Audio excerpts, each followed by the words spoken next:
Oh, exploding into bats. It did, and then Awkward social. maybe I'm overstepping. Oh, I would have laughed. No, that's not overstepping. That is So I 100% just thought I would overstepping. tell you that. You could just be like, incoming, let me know. Is it the same one? Chantal, But I like it. I'm the Emily Allen, too. we're ready. You want to let me know? We're good? Okay. But it's We're on live. YouTube. Welcome to another author event at the Poison Pen Bookstore. I'm John Charles, and today the Poison Pen is delighted to have with us a terrific trio of writers, Jenn McKinlay, Jaqueline Snowe, and Karen Schaler.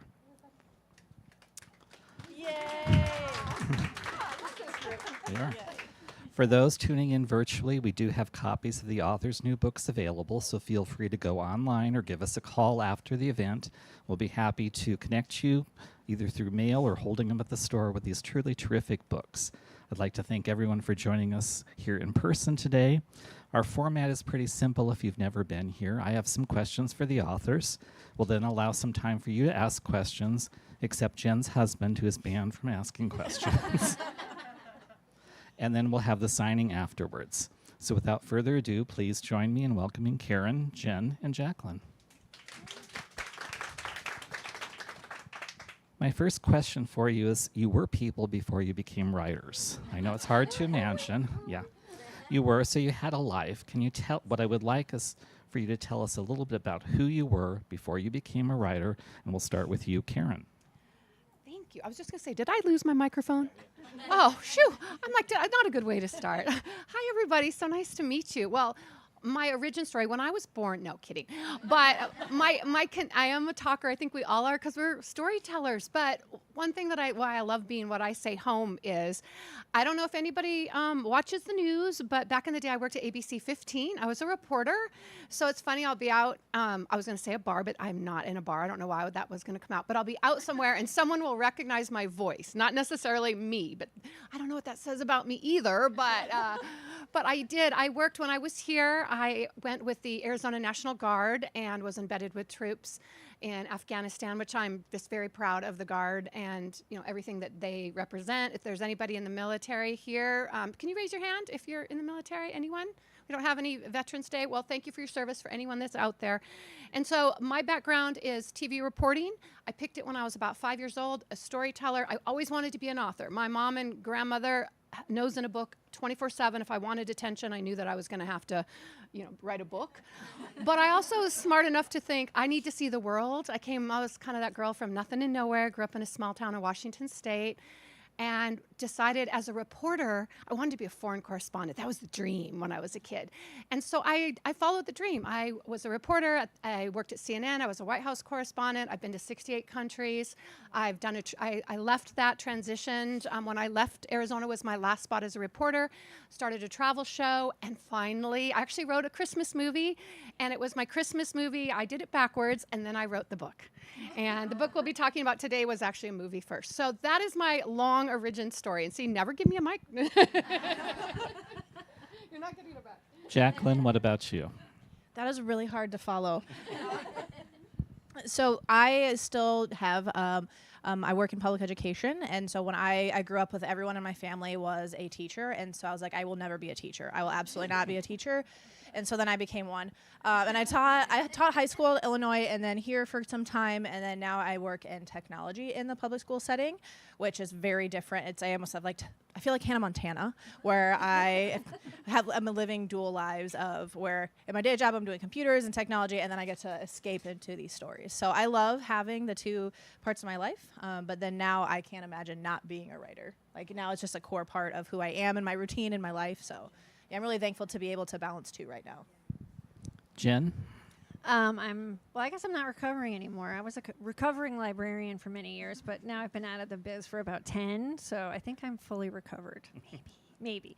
I became a librarian just to be near books because I started as an English major, but then I realized there's not a lot of jobs that I would like. So I thought a library was, a perfect setting for me. So I rolled into library science. And then it was great because I could see the new books coming in. It kept me motivated. I could see the really bad books coming out. That kept me motivated. And I got to work with like-minded people, like people who work in libraries love books. People coming in, generally love books. So it was a good environment to kind of pursue the dream. And then for a while I was doing what Jaqueline was doing, where I was a librarian and a writer. It just got to be too much. So then it was just like I took the leap, and so far so good. I keep thinking after 10 plus years I'm gonna have to go back, but so far we're doing all right. So that's mine. Okay, now let's turn to the book that brought you here today, your latest book. Jen, what do you want readers to know about it? It's the Other first. than buy it. Well, yes, obviously buy it.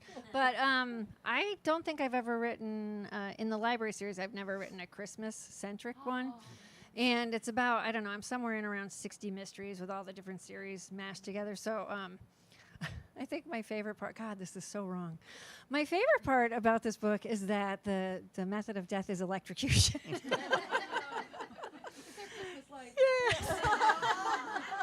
And I did all the research. It's totally possible. There's I think, not that I recommend. Oh God. Happy holidays. No, but apparently there's 14,000 incidents in the ER of people zapping themselves with their lights because you really can. So that was fun. And there's Christmas stuff too. So yeah, that's what they should do. Be careful with your lights. It's a cautionary tale. Jacqueline? My story does not have any electrocution. It does have Christmas lights, so there's some similarities.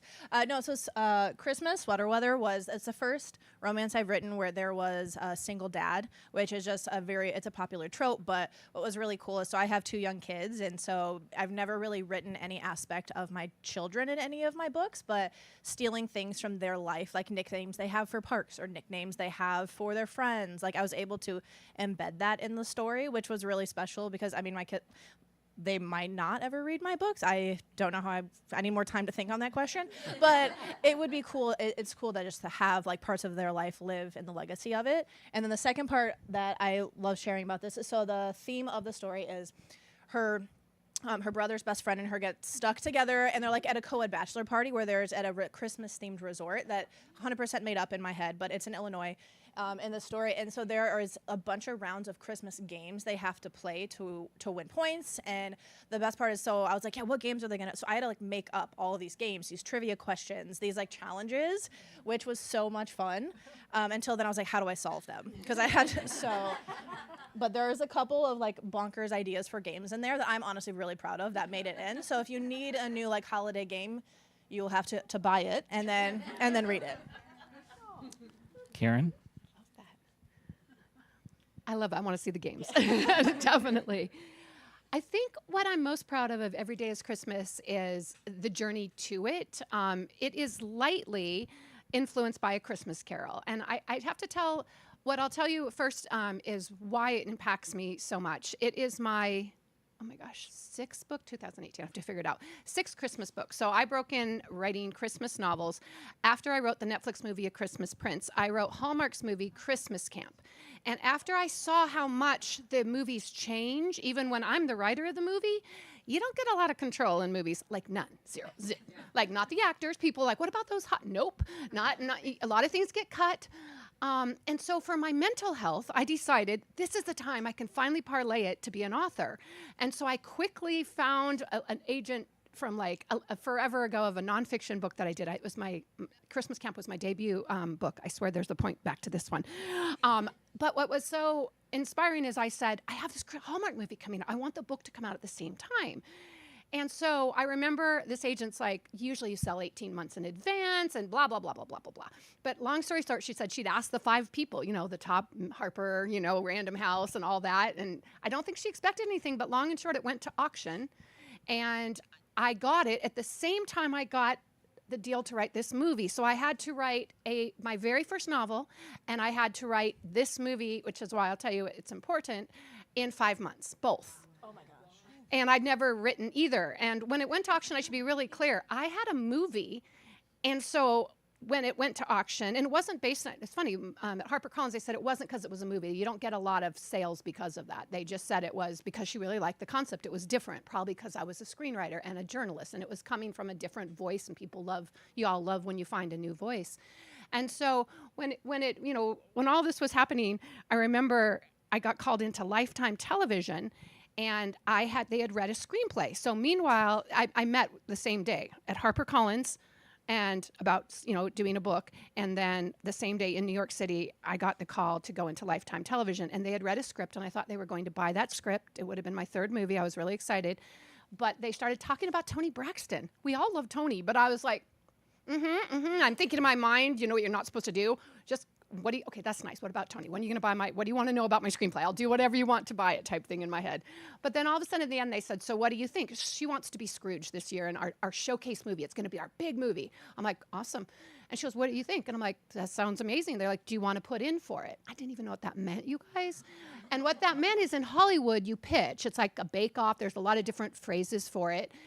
And they said, to be clear, because it's Lifetime, it was that big glass table in New York with all those people, just like you'd imagine it in a movie. And here I am like, doo-doo-doo. And they said, we have feature writers in Hollywood. And she has her favorite writers. But we like your take. We like your voice. So if you want to just do a one-page. And I'm like, okay, sure. So I went home. And I had to hurry because I had to write my first novel. I was like, okay. So I did it and sent it in the next day. And they're like, what is this? And I'm like, it's my take. And they said, well, most people take a week or two. I'm like, I don't need a week or two. I'm a journalist. Yeah. So long and short, they gave me one note. And I'm not going to give anything away. But they said, Toni wants to have a boyfriend. And she breaks up because she's bad. And she has to go through some kind of change. We don't know how. In the end, she figures it out, right? And I'm like, okay. So after all of that, when I went back into the office, they slid a piece of paper over to me and all the people, and they're like, what is this? I'm like, my one page. And they're like, it's one page. I'm like, yes, it's a one page. Or like, one pages are 3 or 4. I'm like, then why do you call it a one page? What is wrong with Hollywood? What is wrong with Hollywood? I'm like, seriously. I said that. I go, what is wrong with y'all? Be specific. And then they said, why did you do this in this story? I said, and they go, you didn't do one, we gave you one note and you didn't do it. And I said, because I didn't think a strong woman or Toni or anyone would do that. Sorry, And they said, and that's why she picked you, over 300 scripts. So I'm most proud, not of that, but first of all, find your voice, be who you are, don't be afraid. I'm proud because it's the only movie I watch every year.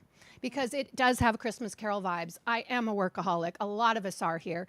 We sometimes don't put friends and family first. And it's about that. So I watch it in July for Christmas in July, and I watch it at the beginning of the season to remind myself of what matters most. It's a little different than my other books. It's still charming and fun, but it definitely has the heart, and it will make you think about what's most important at the holidays.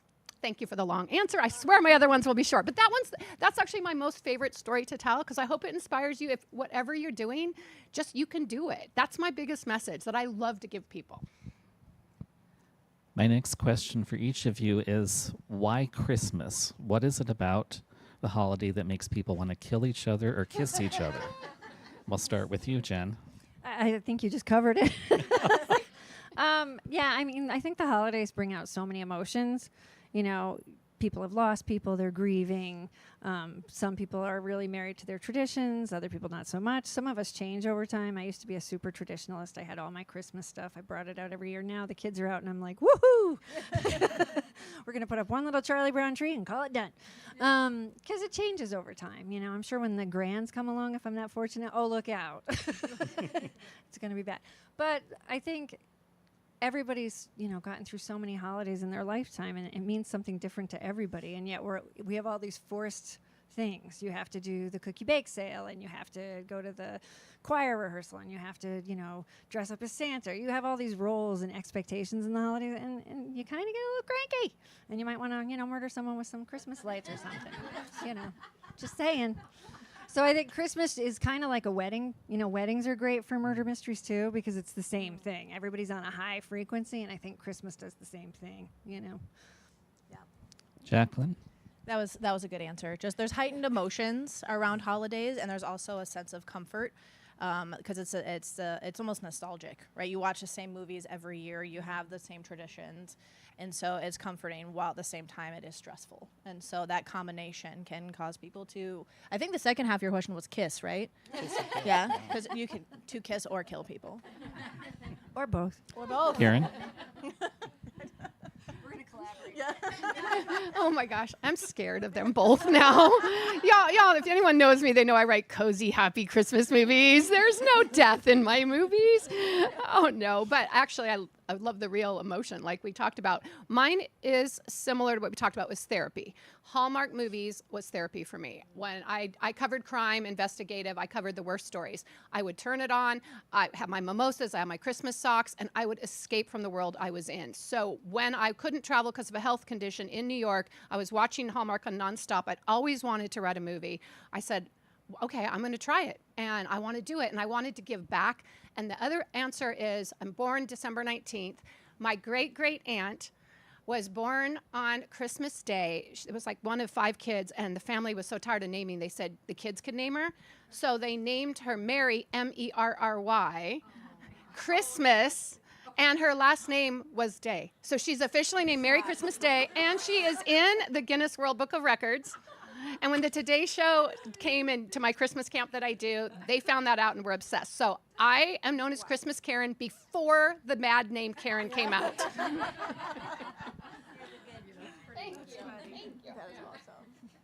For each of you, how do you, and you can tell us as much or as little as you'd like, how do you celebrate the holidays? Jen? Well, like I said, it changes over time.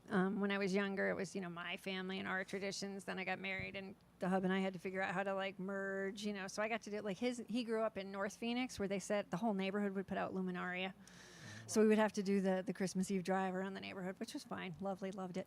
So I think, and then when we had kids, my husband and I were determined to make them believe as long as humanly possible. And I was just talking to my oldest about the other day, and I said, I think Dad and I did a pretty good job with that. And he was like, yeah, I believed till I was 11.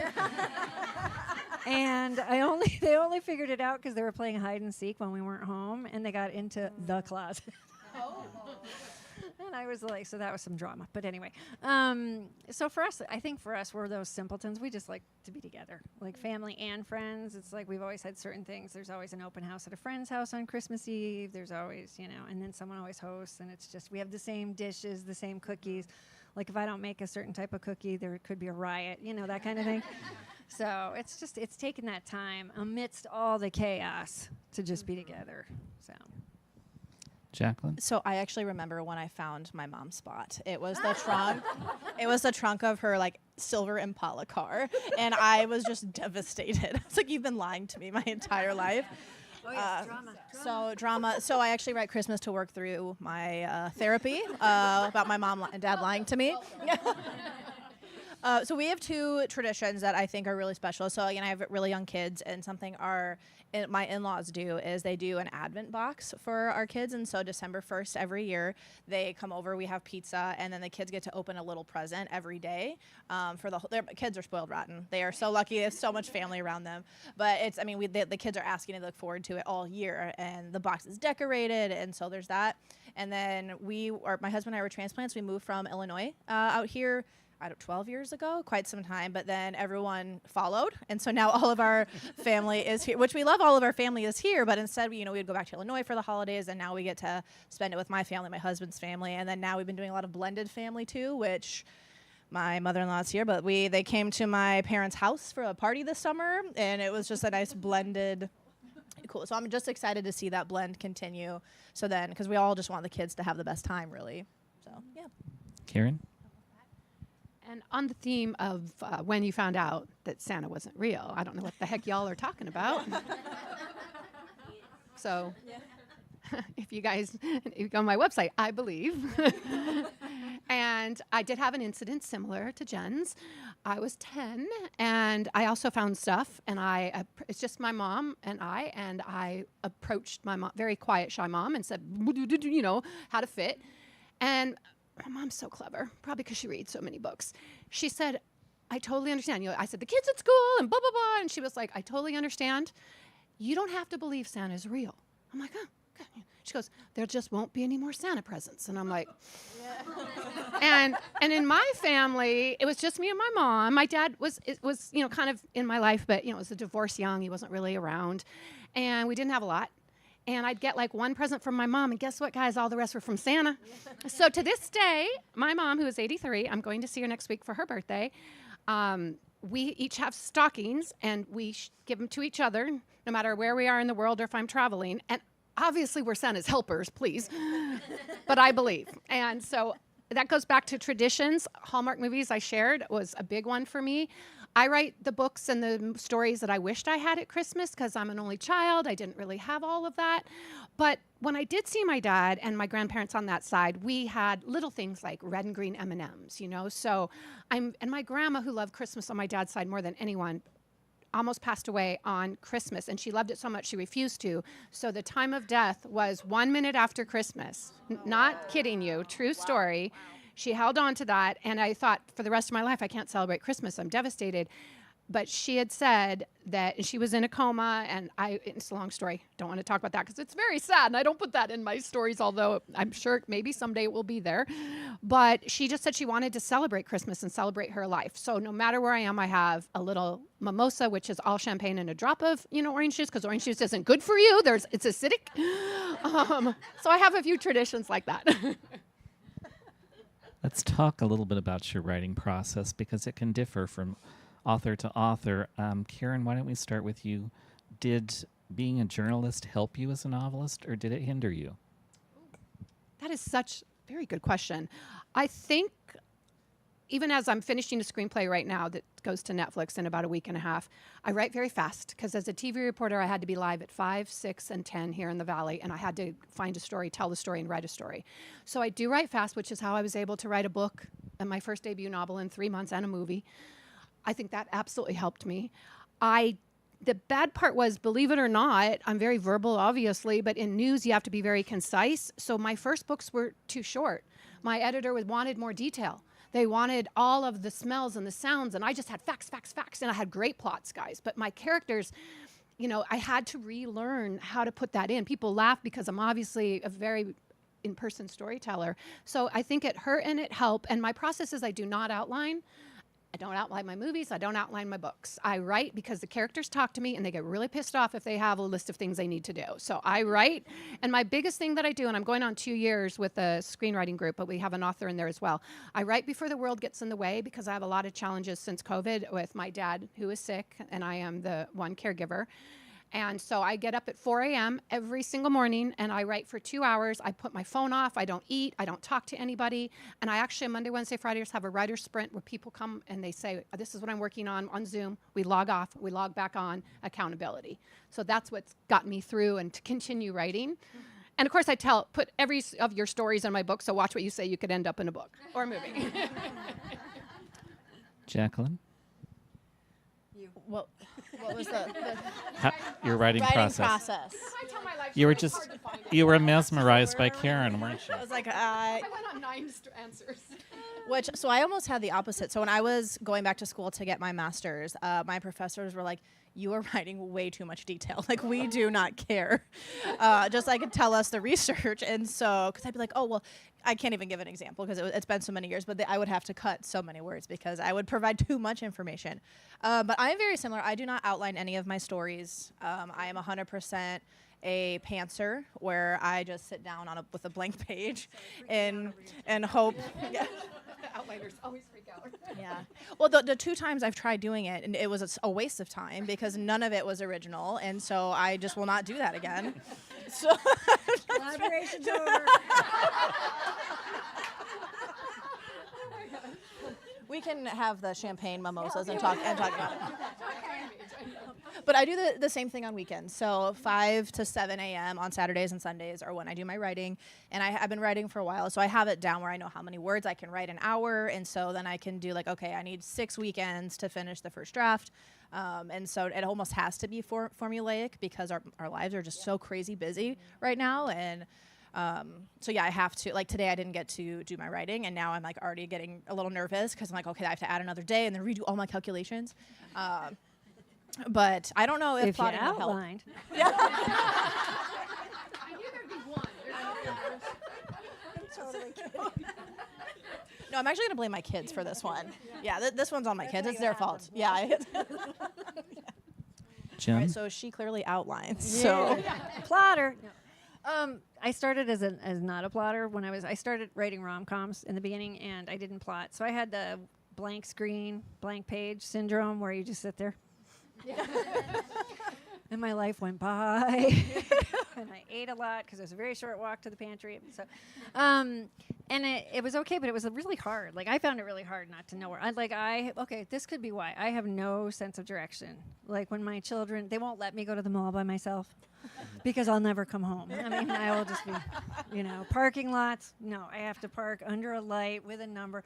When I go to the airport, I take a picture of my car. I take a picture of the number. Yeah. I walk to the door. They have a lovely little compass at Sky Harbor. I take a picture of the compass. Then I go over to take a picture of the elevator. Is it A, B, C, D? I mean, I'm not kidding. I come home from vacation. There's 10 pictures just from the airport so I can find my car. So I plot. Because if I don't, I just get lost in the weeds. And that's where I lose time. Because then it's like, oh, there was supposed to be a murder? Oh, man. And then so I do plot. And it was the mystery. When I switched from rom-coms to mystery, that's why I started plotting. Because I needed red herrings. I needed suspects. I needed to know who died. I kind of needed to know how he was going to die. So that's when I started working with outlines. The other thing that happened to me is my very first mystery was a writer for hire. So I kind of backdoored into mysteries. Like rom-coms, I was fine. But with mysteries, it was a pretty hot market. It was hard to get in. So it was actually me submitting and the publisher saying no, and then my agent saying, hey, the publisher wants somebody to write this specific book. You in? And I'm like, yeah. But what they did is they gave me what was called the Bible. Oh. So what they handed me was someone else's vision of the whole book outline. So I got the outline, and then I was like, okay, let's make them younger. Let's kill them off this way. So I sent it back, and I'm like, if I do these changes, I'll do it. And they were like, yeah, that's fine. Just write the book. And I was like, okay, cool. So after I got that Bible, there was like no going back. Like, it was like someone handing you the key. So why would I give that back? So then, so I wrote a lot of mysteries, and then the world got weird, and I pivoted back to rom-coms, but I took the outline with me. Because for me, actually writing rom-coms is much harder because it's, emotion, and it has to be authentic. It can't just be a misunderstanding. I tend to just want to write a long 300-page thing full of jokes, and apparently people want, like, angst and stuff. Like, so I need to outline it to know where the pain is going to be. Like, where am I going to make you cry? So that's why, yeah. So that's why I need an outline. So that's my Can I do process. a quick follow-up? I just want to say, because I didn't want to make it sound like and I can't speak for all of us, but first of all, mysteries I think is the hardest, because I don't write mysteries, although I'm doing something that I have shades of it in all of mine, and you do have to have the red herring. So what I do, in case there's anyone out there looking to write, because I just wanted to share the other part, I write as fast as I talk. I think that's probably clear. So we call it in Hollywood, and I'm so sorry, but it's a barf draft. I know, it's gross. Blame Hollywood. So that's how I think as fast as I go, and I just go, and I can look up and 4 hours can go by. After that barf draft, you guys, then I go back. I don't edit 1,000 times because they're going to change it a million. So I'm not as precious as, I would be. But then I go back, and when you talk about the red herrings and stuff, that's where I'm at right now. I always, and this is important because I made it sound very flippant, like I just happened to just sit down on a page and it just all comes to me. And that is, I didn't want to leave that. I always know the beginning. First of all, I see the book cover before anything. I always know the beginning, and I always know the end. The middle, that's where I don't outline. But I know my ending. I know the character arc, who they are and what they're going to be, and I know the wound. I know all of that. So that it's not written down, but I don't start until I have that. So I just didn't want to misrepresent that I'm some genius that can just all comes to me at once. Because I'm not. Sounds like it, though. But, if my research is correct, you've all been traditionally published, but you've all dabbled in self-publishing or indie publishing. What was that like for you going from one to the other? And we'll go back to you, Jen. It was interesting, and we know that's my spite project. So I'll make it really short. My agent said Audible's looking for original content. Cool. She said they like Valentine's Day, summer, Christmas. Cool. Can you write some novellas? Cool. Because Audible was really, because you go to the gym, you don't want to have a 12-hour book. You want to be able to get on the treadmill, have half the book done, finish the next run. So I said, sure. Wrote up ideas, sent them in. They came back and said, love the ideas, but we looked at Jen's, audiobook numbers, and this was years ago. They're better now. But they didn't like my audio numbers. They weren't like jazz. So they were like, we're going to pass. It became a spite project. So I wrote them anyway, and because why not? And I just started self-publishing them because it's traditional publishers, not a lot of them will jump on for a novella because they didn't really see the value at that time. I'm seeing more now. Anyway, so I started publishing them, and my agent said, what is this? Oh, those are those novellas that Audible rejected. And she's like, okay, yeah, these were still out at other places. Oh, no. And I was like, oh, you might want to stop that. So she did. And then she said, all right, well, how about the audio rights? Do you want me to, try and shop those? And I'm like, yeah, have at it. Thinking nothing of it. Well, they went to auction. Yeah. So the next thing I know, I think, I don't want to get which one wrong. I think it's Dreamscape because they like me. But anyway, so they came back with an amazing offer, and we said yes. And then there were audiobooks, so that was super cool. And then because I have the Cupcake series, my assistant, my personal assistant who does a lot of my social media and my groups and whatever, is also a home baker, which I did not know when I hired her. And she was just like, I can bake all those. I can take pictures of those. So then she and I collaborated on a cookbook. So half of the Cupcake Bakery books we have in a cookbook. So those are my two venues. And I liked it. I liked the control. I liked everything about it. I got really lucky. But it's a lot of work. And I know Jaqueline can talk to that. I see how hard you work. So take it, girl. Wow, thank you. I'm very tired, but very caffeinated. So this is only my second trade publication with a major publisher of the top 5, or the big 5. It's still the big 5. Did it go to 4? No, it's 5. 5? Okay.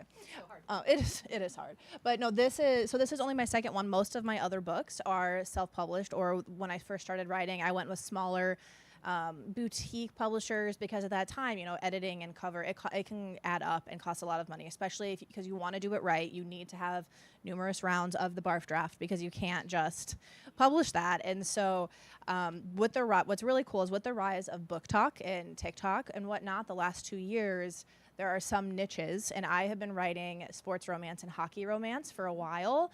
And the last 2 years, that has been one of the absolute hottest trends. And so it was great for me. It was a great timing because I'd already been in that world. And so the control and the pacing of writing your own books is I love that. You know what your income's going to be each month. You can change a publication date because if life happens, sometimes you have to.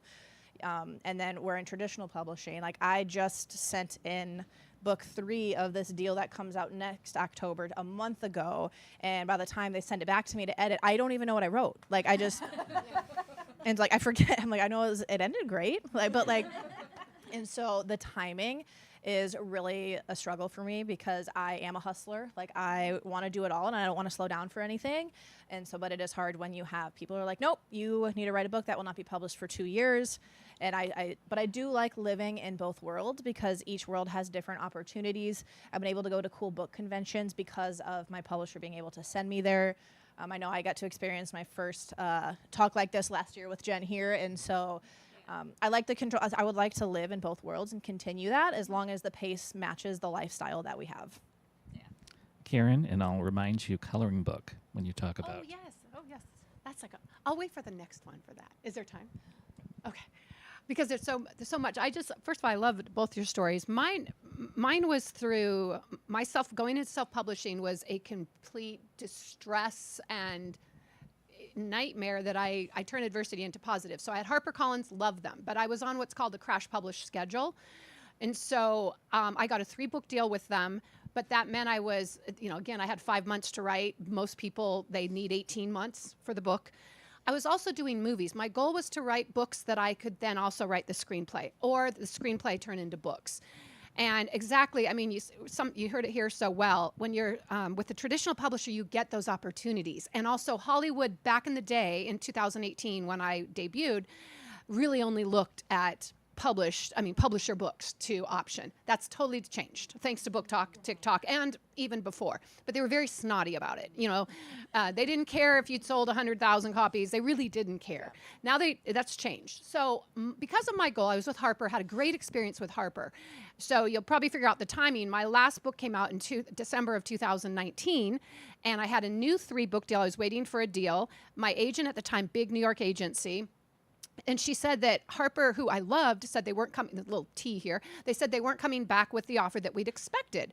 I didn't care. I loved Harper. To be honest, I wish I cared more about the money back then. I just wanted to write. Next thing you know, she goes, Grand Central, however, has offered double. They had been in the auction, and they want you to do a summer rom-com too. I had wanted to do a summer rom-com too. That's kind of what you do.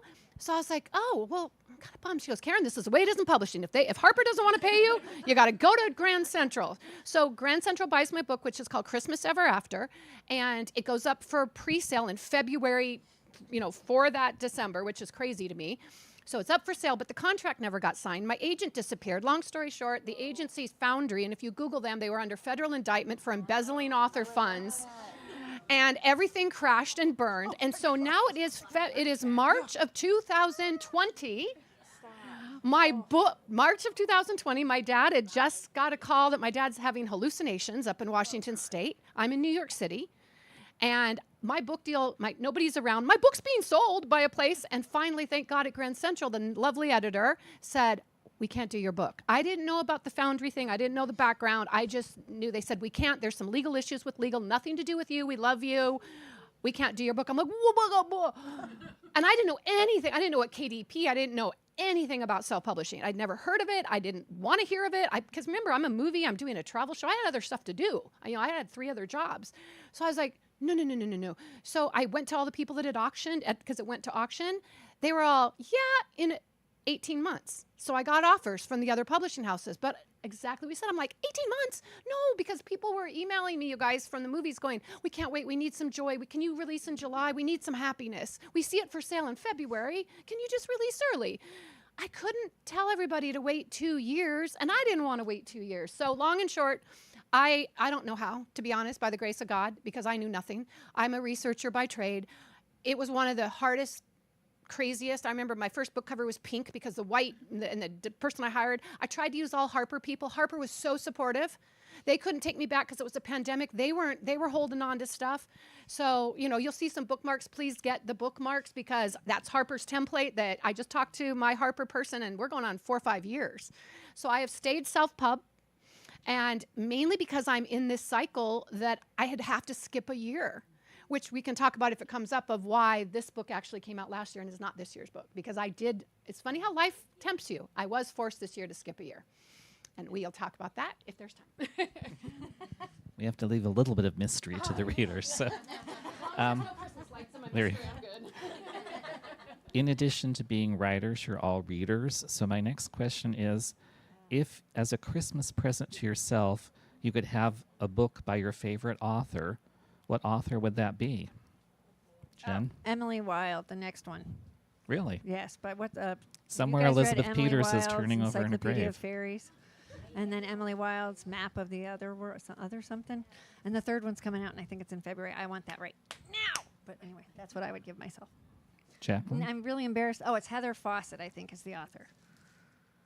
I'm looking at John because also a librarian. I'm going to remember. Fawcett? No, I know which book you're talking about. Yeah, It's got pretty. a blue cover. Yeah. Yeah.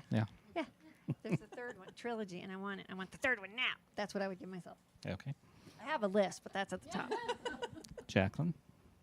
It's hard to follow your answers. So when I read, I like to read like thrillers or fantasy, like something that is just not related to anything I write. And so I actually see it for sale over here. I picked up Games God's Play at the airport. It is like a Greek god like retelling Hunger Games story. It was so good. And I was like, DMing the author. I was like, hey, like I'm an author too. Like, can you like tell me when the book 2 is coming out? And she was like, to be fair, it was ballsy move. She was like, just like join the newsletter. I was like, okay, well, I will. Thank you. Thank you. It was humbling and wonderful. But then also, yeah, she did. Riley Sager is my favorite thriller author of all time, and so anything that he writes, I would like all of them again. Really, he's a great author. Yeah. Karen? Mine's going to be short, and it's might not make sense to a lot of people because I grew up reading a book every day like my parents, my grandparents and my mom. But when I'm writing, I don't read because I'm spongy. And so I don't read Christmas books. I just don't. I don't watch thrillers. I don't watch horror movies. I'll be watching Love is Blind and The Bachelorette because I watch things that put me in the space. And so I'm very pure, and I have been writing nonstop. And it's probably my biggest, if you ask my biggest regret, I could give you a bunch of people that I wished I had read. I'm not reading right now like I want to. My time is a little crazy. But it's funny, I saw an Emily Henry book, and I was like this, and I'm like, because I wanted to grab it so bad. I grew up reading like my mom's hand-me-down, so I read Nora Roberts, I read all the queens, of everything. And even though Shonda Rhimes writes movies, so she did Bridgerton, she did Grey's Anatomies. If I could get my hand, to be honest, on anything ahead of time, it would be the next Shonda Rhimes project because I just am so inspired by her storytelling of characters, and she loves authors. So I want to know what she's doing. So I'll stalk her. We do want to leave some time for any questions from your fans, so why don't we take a pause here and see if anyone has questions for the authors. Way in the back. Oh, I'm the worst. Sorry. All of you. What is your travel show? Oh, thank you. It's called Travel Therapy. I came up with it when I got back from Afghanistan when I was embedded with troops here with the local National Guard.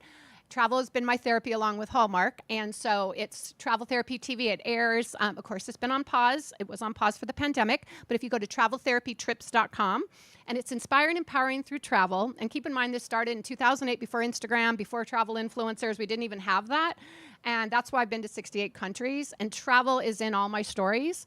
And the one thing I want to say is I wrote my Hallmark movie, Christmas Camp. Then I wrote the book Christmas Camp and Christmas Camp Wedding, and then I turned it into an experiential event because people tweeted and said, well, I wish there was a real one to go to. And it's about somebody who doesn't have spirit, and you go, and it's kind of similar. You have to mark off all these things that you do.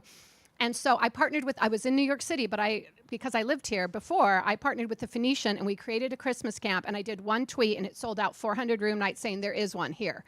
And so we had Christmas camp in 2018 and 19 experiential events. I was all set up in 2020 to be in 5 countries. And obviously that has also been on hold.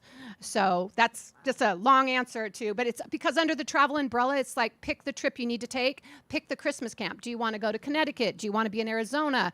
And have different Christmas camps. So I'd love when I meet all of you to hear where you'd like a Christmas camp. Other questions? Upstairs. Christmas camp upstairs. There you go. Last chance.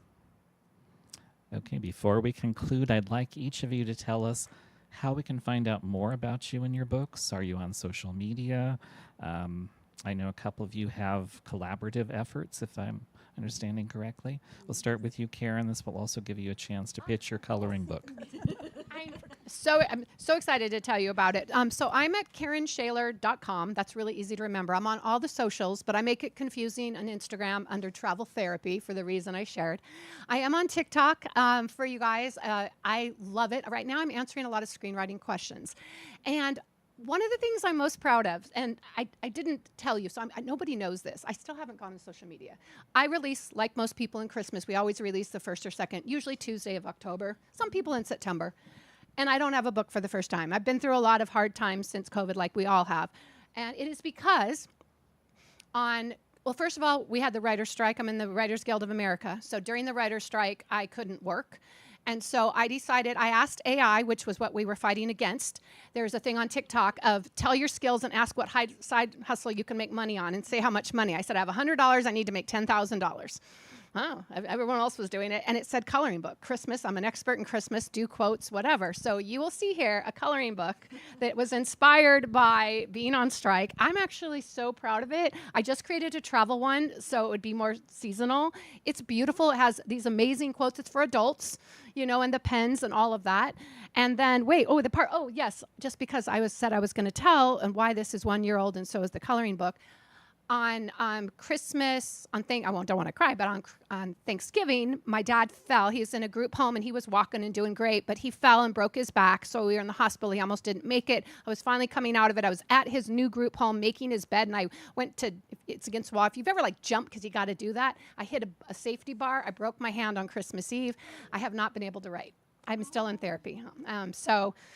Yeah, I'm starting. I mean, I couldn't do the voice thing. I don't know. I can't do that. I don't think comma, quote, next sentence. I just can't. I don't outline. Do you think I can use dictation? So that is why. And I just want to thank this bookstore and everybody here and John Charles and the staff, because usually your book is your new book.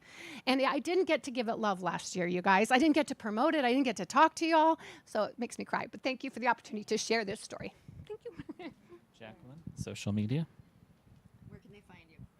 I keep thinking he's saying Jen. I promise I'm listening. So I'm all over social media, and then JaquelineSnowe.com is my website. Is that your real name? I had to ask. Snow? It is not. Okay, because I love that name. Here, can you grab that? So, as I mentioned, I was a high school teacher when I started writing romance. And so my romances, I would say they are rated R. And I cannot think, I don't want to be dramatic and say, jumping off of a building. But if a high school boy found out I wrote, romances, I would have to, I would jump off the school and resign. And so my last name is actually Owens. And so my husband, he is a graphic designer, and so he created this alter ego in college when he was doing his design stuff. He was so cool. But then he came with the last name was Snow, and so if you rearrange Owens, it spells Snow. And so when I started writing, I was like, I want to use that because again, teenage boys can never learn this. And then my dad wanted. You realize we're on the internet now, don't you? Don't show that book. Oh, well, and I've been out of the classroom long enough now that there are no students that know me by any means. That aren't 18. Yeah. So now I feel way more safe, and especially once my first book came out last year, my face was on the back, and I was like, we're doing it. I can't hide. And then what's really cool is talking about just mysteries and whatnot. I know last year I got to say, or I spoke in clues. I was being weird because I was so nervous last time. But my agent and I were trying to get a thriller deal, and so I actually have my debut thriller coming out in February. And so it has Owens as the name, but I actually brought this as a copy for you because I got to tell you about it last time. But yeah, my debut thriller is coming out in February. So. Okay. Yeah, thank you. I'm really excited because it's totally different sides of your brain. So, Okay. and then the only plug, because I still can't believe, I don't know how I came up with this, but the whole premise of this is oh my gosh, a wife's husband goes missing one day and they can't find him, but he's updating the most recent songs on Spotify, and so she has to find out what happened to him from watching the latest songs. Because if you're with your friends with people on Spotify, you can see what they're listening to. Oh. Yeah. Oh yeah. I remember she told us that last year, and I was like, oh, that's so good. Very excited. How come I don't? Jen, social I media. was just thinking that. You thank your friends. I know. Anyway, what was that, John? Social media. Not talking to her. No, I was on TikTok. I had to leave because it was hard. And then, and I'm lazy. And then I don't really do Facebook. I post to Instagram, and it just goes to Facebook because Yeah, there's I'm a lazy. viral turtle thing on I did. Instagram, isn't there? We saved a tortoise this week, so that's all over my Instagram. And he was super cute. We named him Toby. You should have brought the bats. But so social media, I'm not, I was on Twitter, but it tapped into my angry place, so we had to get rid of that.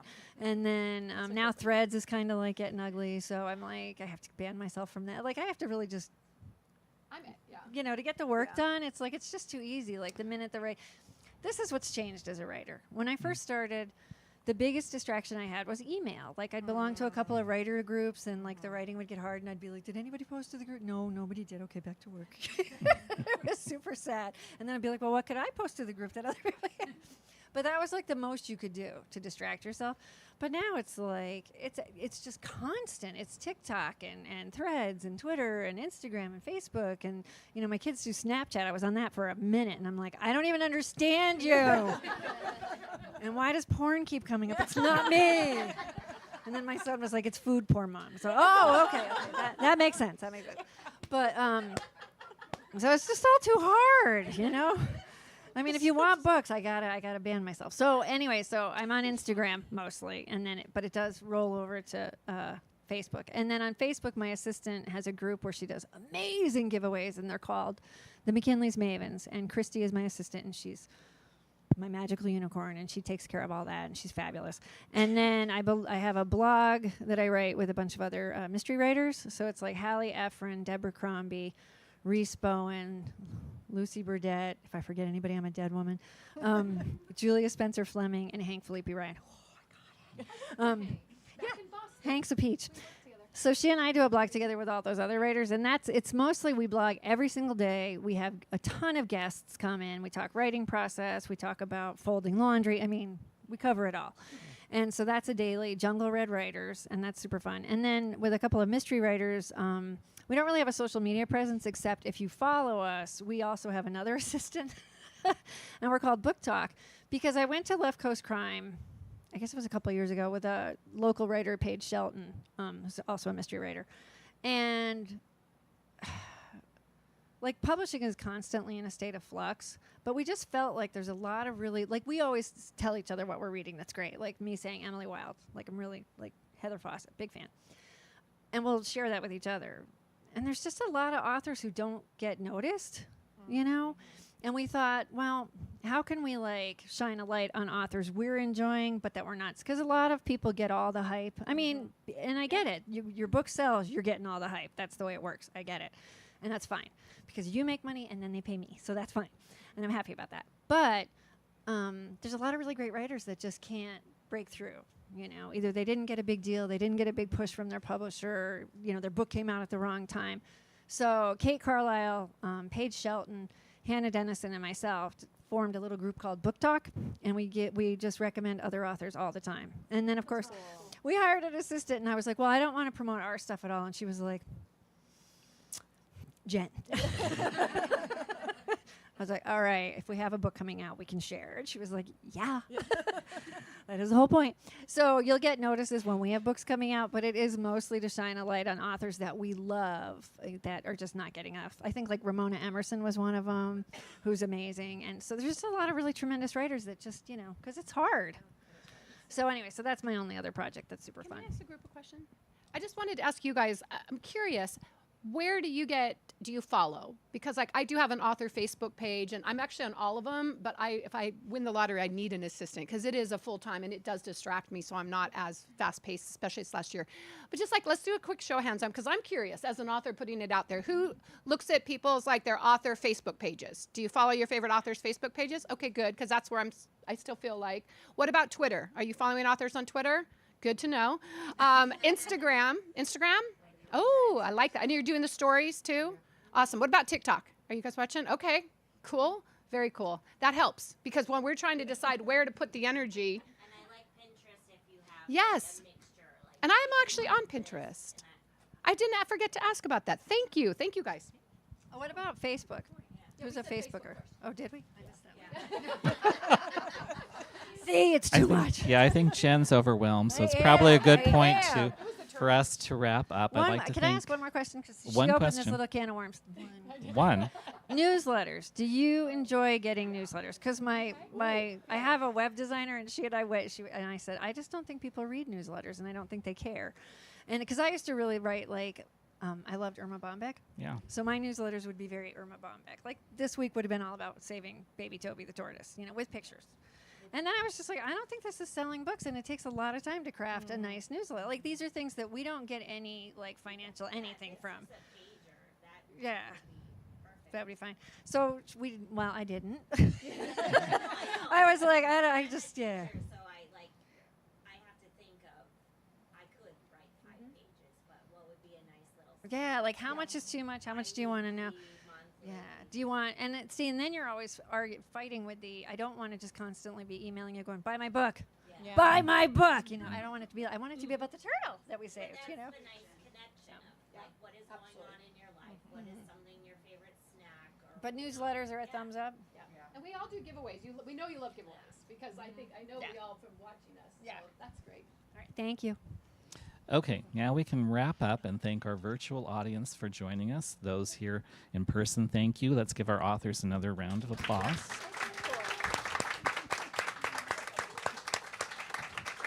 Chantal, are we off? I lost Chantal. Well, we'll go with we're off. If you give us about a minute or two, we're going to get the authors set up here to sign books, but we